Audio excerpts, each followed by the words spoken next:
Practicing sensory skills at home. How to help kids explore the senses.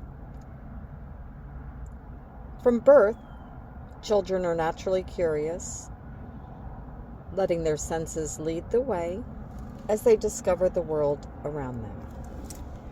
Through sight, hearing, smell, taste, and touch, they learn to navigate their environment and recognize their place in it.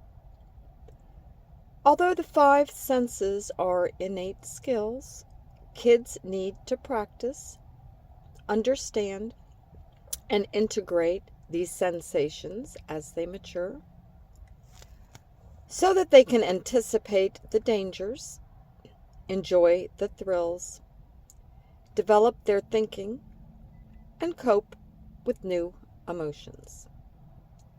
Sensory skill building teaches children how to explore their surroundings with confidence. Exercises and games that develop the senses can make the learning experience fun for kids, while also allowing parents and instructors to guide the process and marvel at their children's discoveries. Sight. I spy. This game involves one player that chooses a secret object and provides a clue so that the other players can guess what it is.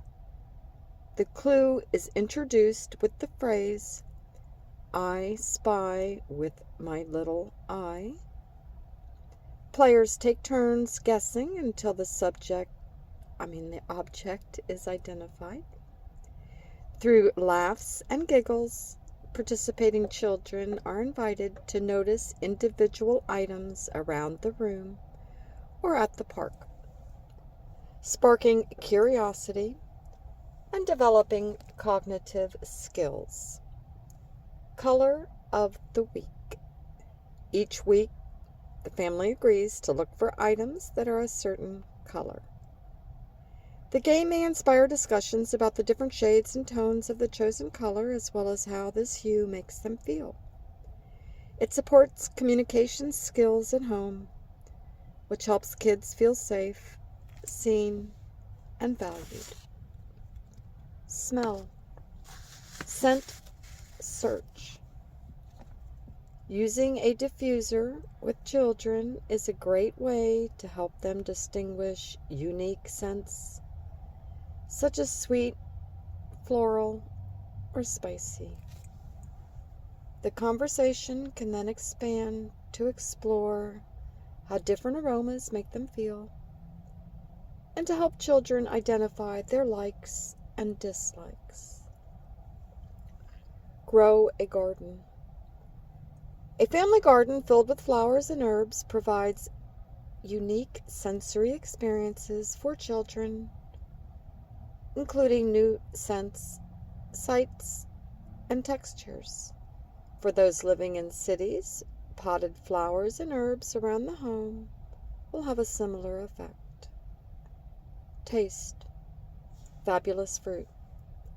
Encourage children to try different fruits, from tangy grapefruit to sweet-smelling strawberries or mushy bananas.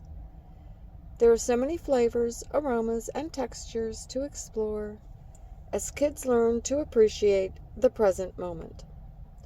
This can also become a wonderful opportunity to talk about how a fruit develops from a tiny seed.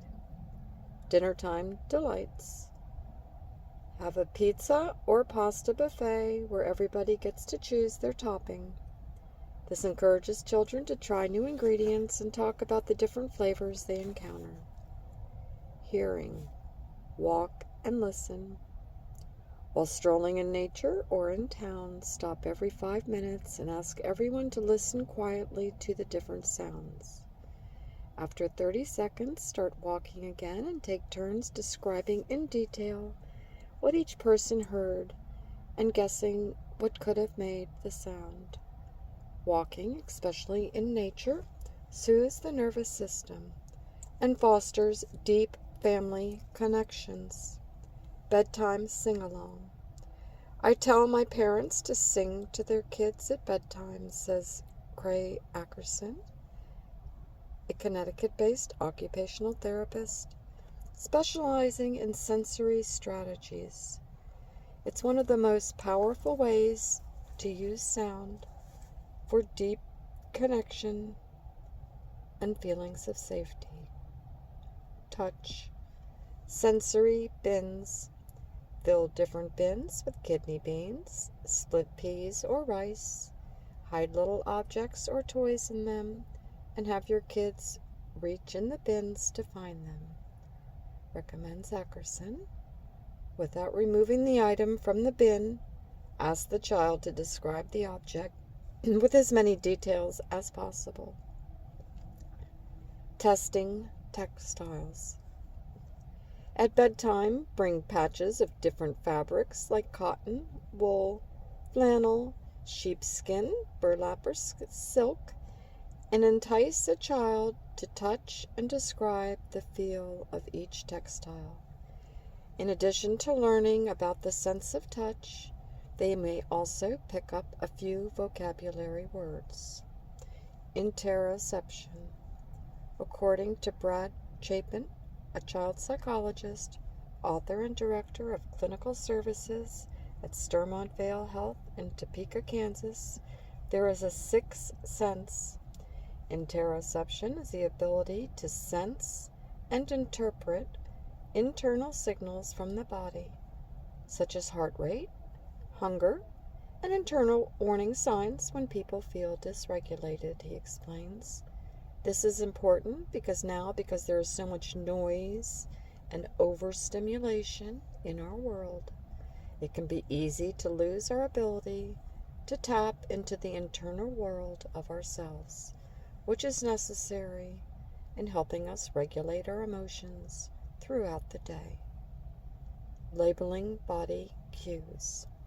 To help children make the connection between their body and their emotions, it's helpful for adults to model the relationship. For example, Chapin suggests saying to a child, "My face feels warm when the sun shines on it, and I can tell I am feeling nervous because I feel my heart beating faster and I feel cold." Encourage children to share their emotions and how their body feels at that time. Exploring facial expressions.